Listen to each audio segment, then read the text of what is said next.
In 1863, this was a battlefield where a clash for freedom was fought. The Emancipation Proclamation gave more than 3 million blacks their freedom. But in the decades that followed, people who looked like me could not fully integrate into the fabric of this nation. We couldn't even register to vote. Today, not only can I now vote without fear of violence, but I can run for office too. But there are still deeply personal and demeaning hurdles we must overcome. Because now the issue isn't just for someone who looks like me, but it's for people who think like me as well.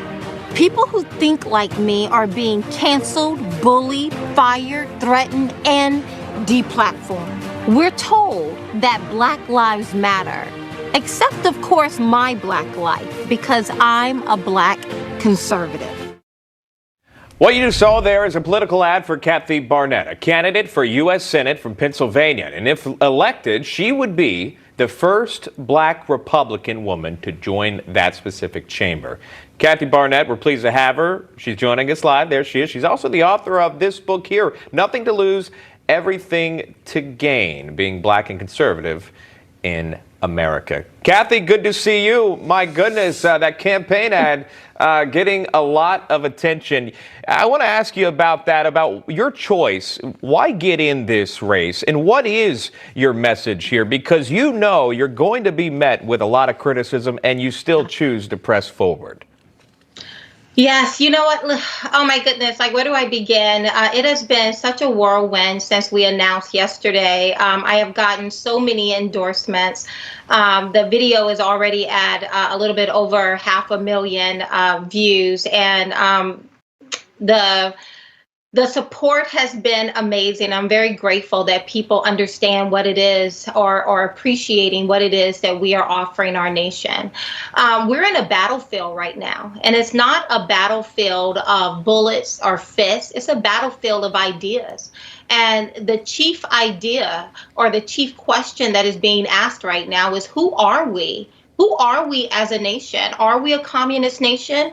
Are we a socialist nation? There are many who are occupying political spaces right now who are displaying some very communist-like behaviors. Are we a communist country, or are we still a constitutional republic? Are we still a land of laws, or can we just make it up as we go? Are we a racist nation filled with hate at the very core of who we are?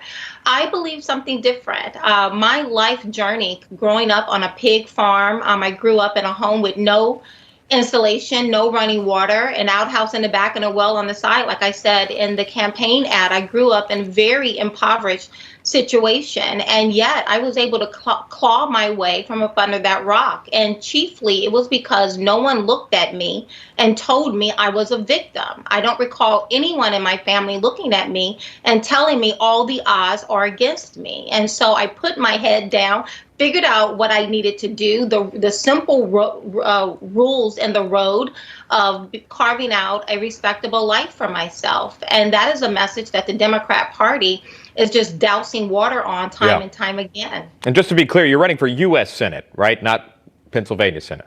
Yes, I'm running for U.S. Senate. I believe I am Pennsylvania's best chance at getting anyone in office who will ever listen to them. All right, let's change that graphic. That's not correct. All right, this is what I want to play for you here. This is Joe Biden, by the way, someone you called out in your ad. I want to play this and get your response. If you have a problem figuring out whether you're for me or Trump, then you ain't black. The white man that sits at 1600 Pennsylvania Avenue believes he has the power to take away my blackness because I'm a conservative. But I will keep on. Why did you feel it was important to call out the president on this? Because that was a major criticism on the campaign trail when Biden made that statement. Well, let's look at who it is we're looking at right there. Joe Biden is the last living segregationist in politics who has billed himself as the white hope to the black man. And yet we recognize when we look at his policies, when we look at him going to the funeral of David Dukes and a whole lot of other unscrupulous friendships that he has throughout the years, the various crime bills he has been a chief architect of.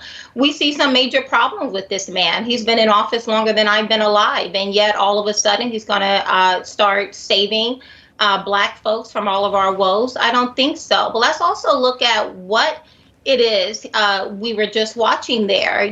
I'm sure people could see, him grinning like an imbecile. And that just speaks to the fact that he is tone deaf, not just what tone deaf and racist, to what Black people are experiencing, understanding that we are not all undifferentiated Black souls with no nuance at all about ourselves.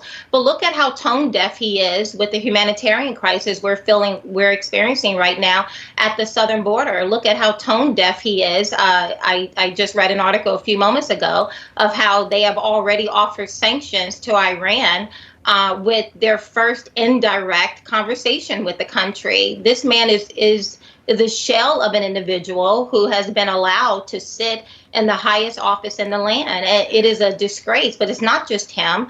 Again, we have some very radical elements within our country who are displaying some very communist-like characteristics. Kathy, let me jump in really quickly because I'm limited with time, and I think it's very important to get your thought on the Major League Baseball All-Star Game being pulled out of Atlanta, Georgia. It's moved to Denver, Colorado. This is officially done, and they cited the reasons because of the essentially the election reform that's happening in Georgia. But this is what I want folks to understand.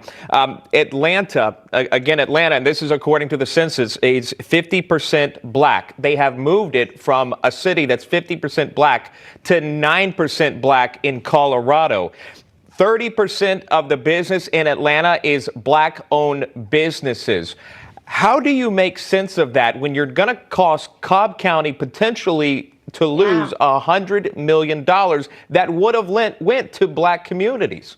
Predominantly Black communities. But listen, this is wokism at its finest. And the problem with wokism is that you can never go to sleep.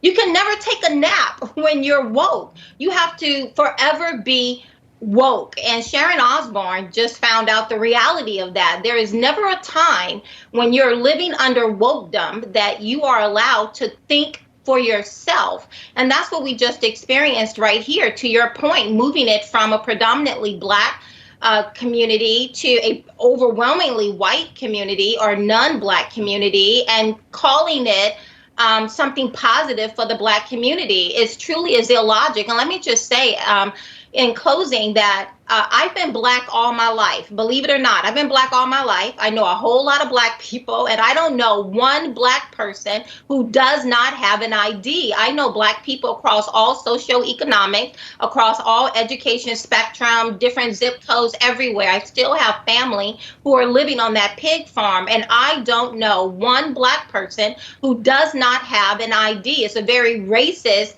and ignorant premise that has been pushed down the throat of Americans. There is nothing more sacred than understanding that my one vote counts, that my one vote is not being canceled by 3 and 4 other votes or what other shenanigans that might take place. There is nothing more sacred than than the American people having the belief that our elections are free and fair from all shenanigans. So you support showing voter ID?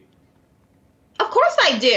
I mean, like, can I get on Delta Airline and not have an ID? Nope. Is Delta now going to excuse us from showing ID? I know that they were one of the very vocal companies as well against what Georgia did. No, because it's illogic. If you want anything in life, I want to know who you are and if you're allowed to be able to do the things you do. Listen, I have the blood of slaves coursing through my veins from both sides of my family. And I understand my history. My people who look like me fought for this nation as well. I am not walking around with a hat in my hand waiting for someone to admit me into the American dream. I am the American dream, but that American dream is hanging on the precipice right now. We are in trouble. We are in a battlefield, and that is the backdrop of my video. It is at Gettysburg at one of the pivotal moments of that fight, and we're in a battle right now of ideas. Who are we?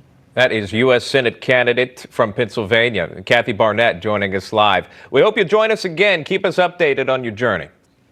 Thank you so much.